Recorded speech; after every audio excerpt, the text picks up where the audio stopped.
Am I the a-hole for wanting to meet my daughter after giving up my parental rights? Plus update. Original post. Long story short, in my 40 female 20s, I had a one-night stand with this guy, Nathan, now 41 male, and got pregnant.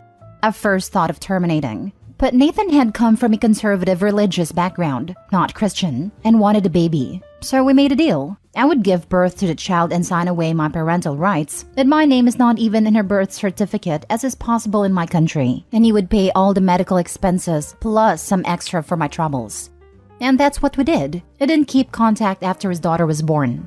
A few weeks ago, a friend of mine who has the same religion as Nathan sent me a post from her temple's youth group. They were asking for donations for the homeless, and one of the girls from the picture looked a lot like me. I searched for her profile and found out that she had Nathan's surname and had the right age to be the baby I gave away. She's 17 now and seems to be doing fine. She's involved in charity work, apparently loves music, and has lots of pictures with friends and family. Nathan, his wife, and half-siblings. I never wanted nor want to be a mother, but I became curious to know more about this human I put in the world. So I texted Nathan's old phone number, which he has not changed, and asked if he would allow me to meet his daughter, since I gave birth to her and everything. It made my intentions clear, that I do not want to interfere with his family, just to know her. He then wrote a long text, which comes down to saying that I'm an a-hole for wanting to know his daughter now after I abandoned her, and that this meeting would only mess with her head. I told him I was telling him out of courtesy, because soon the girl will be an adult and be able to choose herself if she wants to meet me. He then blocked me. Am I being the a-hole here? I don't think there's any harm in meeting my daughter. She already has a great family, and it would only be beneficial to her to know about her own history. But maybe I am not seeing the full picture. Now for the top comments before reading the update. So you didn't want her then, you don't want her now, but you're curious to see how she turned out? You're the a-hole. You have no desire to be in her life, but want to meet her. Do you not think that would be upsetting to meet the woman who gave you away and learn she still doesn't care about you? Leave her alone. The loveless curiosity is what makes OP the a-hole. No thought to how disruptive her presence will be. Agreed times 10 million. She wants nothing to do with this child. She just wants to talk her out of curiosity. How horrifying would it be for the person who birthed you to come out of nowhere and when asked why they say just curious, only to once again disappear into the night? Her dad is right. She's just doing this to mess with her head. It's so selfish. Honestly, I think you're the a-hole. You decided not to be in your child's life. It is not fair for you to now force yourself back into it because you want to. A more appropriate course of action would have been to reach out to provide current contact information and let him know that if she was ever interested in getting to know you, that's something you are open to. It should be her choice, not yours. Actually, I like the idea. I don't want to force myself in her life, just to know how she turned out, and maybe she has some questions for me. But you are right, it should be her choice. Just be aware that you have absolutely no right to have any opinions about how she's turned out. And be careful not to express any disappointment in her choices or involvement in her religion. As long as she's happy and healthy, that's all you can have concern for, as far as how she's turned out. It's great you want to know how it's going with her, but be careful and be sure to keep your opinions to yourself. Now for the update. Hi everyone. First of all, thank you for your judgment. Some of you were pretty harsh and a bit misogynistic, to be honest. But I needed to hear what the well-intentioned comments had to say. Some answers to common assumptions. 1. I wasn't coerced into giving birth. Nathan and I reached an agreement in a situation that involved us both. I'll admit that I was young, didn't know what pregnancy was really like, and needed the money, which I'm not proud of, but hey, y'all are gonna judge me anyway. 2. I didn't want to reach out to Nathan's daughter just because she looks like me. I only mentioned it because this is what made me realize that the girl in the picture was the child I gave birth to, but it blew out of proportion. 3. I don't know why some people assumed Nathan is Christian, but why they were judging him for being religious.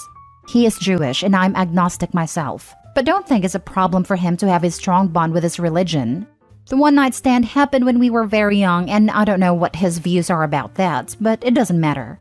His daughter apparently is very attached to their community and it's important to her. Also, I might have used the word temple wrong, but I'm not Jewish myself. 4. When I said I don't want to be a mother, I didn't mean I didn't want a relationship with Nathan's daughter. I am not her mother, since I didn't raise and don't want to take this place from the person who truly did, his wife. I also chose not to have children of my own. So after reading their comments, I came to a better understanding of what my role is in this situation and decided to reach out to his wife through social media to try to make amends. She was very understanding and explained to me that Nathan had a couple of tough years being a single dad before meeting her, and me coming back like that made it seem, as some of you pointed out, that I wanted to skip the hard parts and become a parent out of nowhere, which was never my intention. They told their daughter that her birth mother had to go back to her home country and couldn't take care of her, which was kind. The wife is going to talk to Nathan to leave the door open if their daughter wants to meet me when she's older. But I gave her all my contact information for when and if the time comes. I'll admit I was being a bit selfish here, so that is the best thing I could hope for. Thank you again. It's a tough one, because I understand changing your mind and wanting to know your child. But the father is right that this could create a lot of issues for the daughter. Considering OP1 didn't even know what they told the girl about her birth mother. Did she even know her father's wife wasn't her birth mother? And 2, the fact OP basically threatened the father to contact her daughter when she was a legal adult suggests OP was never worried about her daughter and was just focused on her own selfish needs/wants. I'm an adoptive mom, and all the training tells us this has to be the kid's decision. Some don't care, some care deeply. This kid is 17. It should be her choice. I think it's important that she didn't reach out to the girl, but instead contacted the girl's father. When that wasn't the result she wanted, she reached out to the girl's mother. Instead of being demanding, OP just passed along the intention for contact and contact info for if/when she wanted to reach out to her bio mom. Feels like OP was being kind of selfish at first, maybe still is. Not that she needed to be a mother figure, but that she's ready to spring into this person's life without considering the consequences of that. True, info about potential health history and perhaps limited extended family could be helpful. But if the daughter hasn't expressed interest, feels kind of self-serving and icky, like she thinks she has any kind of right to know this person. Next story. Am I the a-hole for refusing to let my husband move his father into our home? My husband's 40 male mom passed away late last year. It was very hard on him and his father. The holidays were rough. My husband is still struggling, and I've been doing my best to be kind, supportive, and understanding. But he's been less attentive with our 3 kids, 14 female, 12 male, and 9 male. And I'm pretty sure he's struggling at work too, but he won't admit it. He started therapy about a month ago and is going once a week. A couple weeks ago, he brought up to me that he wants to move his dad, 75 male, into our house. He said that his dad is struggling too, and that being in the house he shared with his wife the past 50 years isn't doing him any good. He had an entire plan laid out, so it was obvious to me that he has been planning this for a while, without talking to me about it. He wants to move his dad into the room that we had just moved our middle child into last summer. Before that, our 2 youngest were sharing a room, so we did some renovations to make an extra bedroom so all our kids could have their own space. He wants to force our 2 youngest to share a room again so his dad can move in. He also wants to talk to his dad about putting their house on the market, or possibly renting it out, which means father-in-law would be here long term. After he laid out his plan, he asked me what I thought, and I told him my immediate reaction is no. I told him that barely any time has passed since his mom's death, and it's too soon to make such drastic changes in everyone's lives. I told him his dad will get better with time, and we all just need to take a step back and not rush into any decisions. He was not happy with my response and kept asking for specific reasons other than not enough time has passed. I suggested that we look into different housing options for his dad if he's uncomfortable in his home, which I get. His dad has enough money saved to afford a good retirement home or a smaller condo which would allow everyone to still have their own space. He didn't like that idea either because it would mean his dad is still living alone. I'll admit, there are reasons I didn't tell him. Seeing my husband deal with his grief has been hard, especially since it's affecting his ability to be present with me and the kids. So I really don't want a second grieving man in our house. I also don't really want to kick our middle child out of the room that we just made specifically for them. That isn't fair to them. But I know if I tell my husband this, he's going to think I'm being selfish. And maybe I am.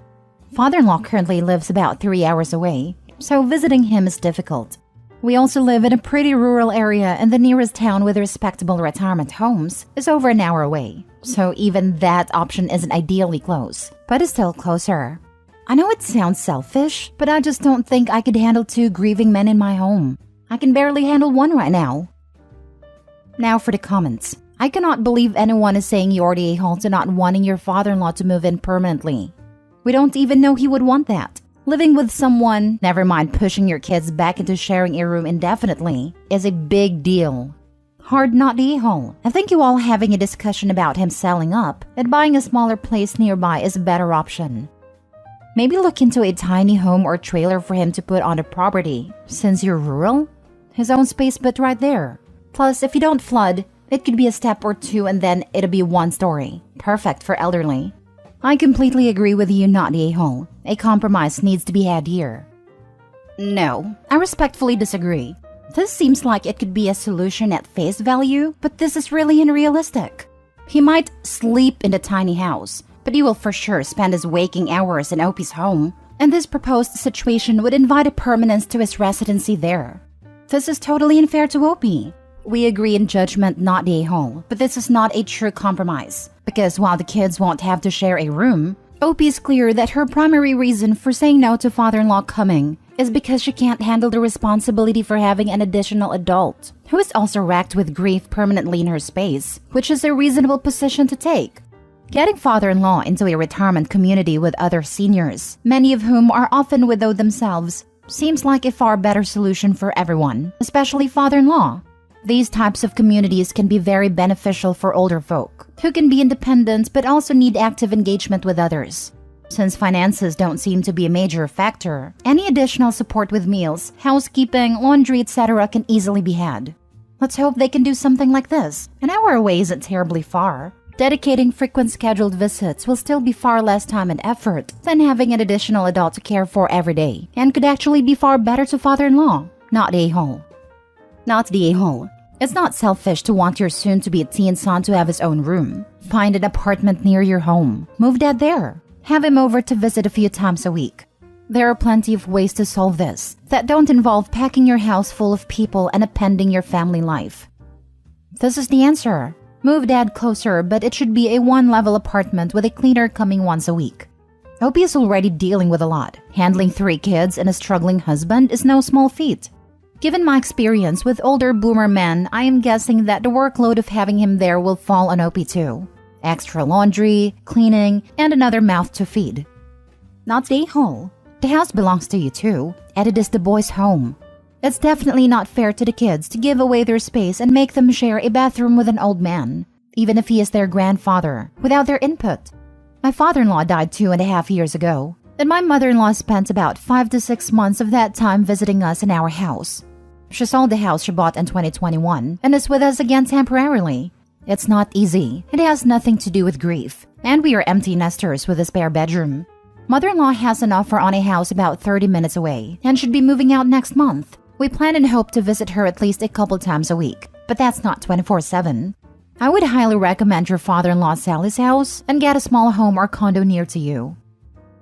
Last story. Am I the a-hole for not sharing my son's birthday cake? My 30 female son's 8 male birthday was 2 weeks ago. He wanted a pistachio cake, but nobody in our family likes it. So I agreed with him that the biggest cake that would be at a party would be a chocolate cake, while he would have a pistachio cake saved in the freezer just for him. The party took place in our backyard. The whole family was there, and the kids had a great time. We sang happy birthday to my son and went to cut the cake. While my mother-in-law and husband distributed the cake slices, I took my son inside and cut a big slice of his cake so he could eat it. The cake I bought for him was the size of a bento cake, so it would be enough for a toddler. When we left, my sister-in-law, who is also a mother, looked at my son's plate and saw that his cake was different. She was surprised and asked where this other cake was, because she and her daughter wanted to taste it. I replied saying that I couldn't share, because this cake was just for my son as he doesn't like chocolate. She called me selfish for denying her and her daughter a slice, and after that, she commented to everyone at the party that I had another cake hidden at home. Many people ignored it, but some were curious and asked me why I didn't share the other cake. I explained the situation until they kept calling me selfish. My husband and my mother-in-law told me I didn't do anything wrong as I was resolving a situation with my son. But I'm still in doubt if I'm really right or I was an a-hole. So am I the a-hole? Not the a-hole. I'm honestly having a hard time wrapping my head around adults demanding to eat a child's birthday cake at his own party. I'm absolutely with you on this one. I can't fathom being sulky in this situation. Not the a-hole. Next time, just get a cake your son likes and makes everyone have that cake. Then they can get angry not having a cake they like. And you can say it's your son's birthday and he picked the cake. So go away, you a-holes. Your friends and sister-in-law sounds like pieces of work to demand your son's small birthday cake for himself. Yes, share the cake your kid likes. It will eventually become a tradition and more memorable than a boring chocolate cake. I still remember my wife's uncle busting out this horrible lemon cake that everyone hated after every Easter. It would be the butt of all jokes, but we also all ate it. Lol. Can you imagine being a grown adult and getting angry that you're being denied a second type of cake at a child's birthday? Not the a-hole. If you're really trying to be an entitled person, this is probably the best way to do it. Either that or a narcissist. I have people in my life like this. They have to be involved in everything, no matter what it is. You could be hiding turd sandwiches in the kitchen, but they'd want one just because.